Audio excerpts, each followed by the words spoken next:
Bonjour à tous. Alors maintenant que vous savez faire des soustractions sans retenue, on va commencer à apprendre les soustractions avec une retenue, ou plusieurs, mais c'est un petit peu le même principe. Donc pour ce faire, on a besoin pour le moment de deux nombres. On va prendre les mêmes nombres que vous avez eu dans votre problème jeudi, comme ça peut-être que ça vous parlera un petit peu plus et ça vous permettra d'avoir une correction orale de ce que vous avez fait. Alors on a nos deux nombres, on avait le 56 et le 18. Ces deux nombres, on va devoir les placer. Donc je vous ai fait un tableau centaines, dizaines, unités pour vous aider à vous repérer un petit peu. Le plus grand, 56, on le place tout en haut. Donc 5 dizaines, 6 unités. Le plus petit, 18, en bas. Une dizaine, 8 unités.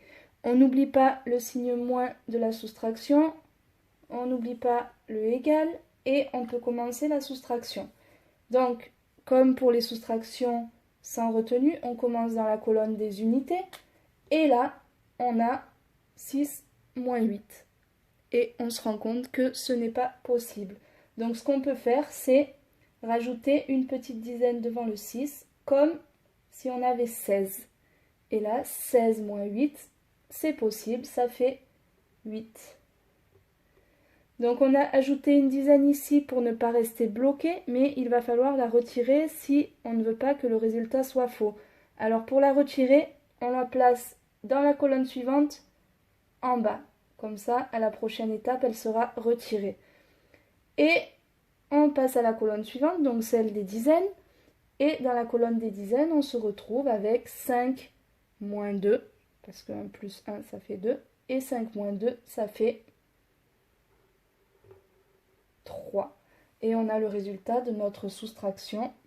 56 moins 18 égale 38.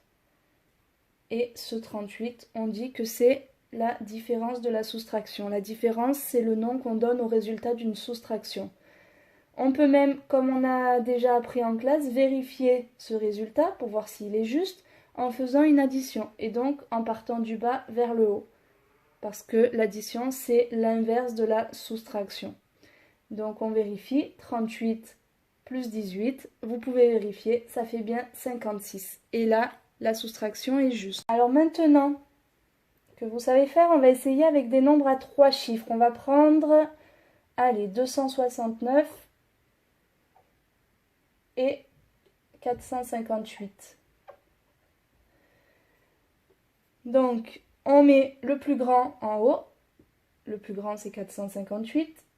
4 centaines, 5 dizaines, 8 unités. Mes feutres commencent à fatiguer. Et le plus petit, c'est 269. Donc 2 centaines, 6 dizaines, 9 unités. Le signe moins, le égal.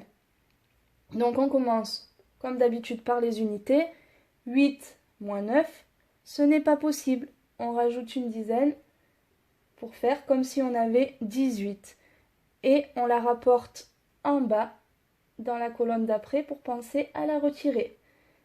Donc on revient ici. 18 moins 9, ça fait 9. On a le résultat, on passe à la colonne d'après.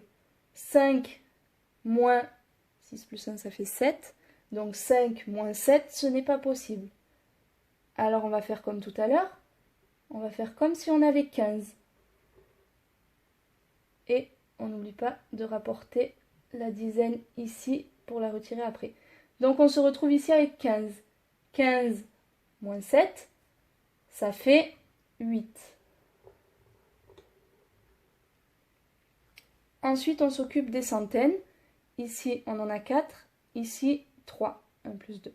Donc 4 moins 3, ça fait 1. Et on a terminé. On a le résultat de notre soustraction. 458 moins 269 est égal à 189. 189 est la différence. On peut vérifier, vous pouvez vérifier avec une calculatrice. 189 plus 269 est égal à 458. La soustraction est juste.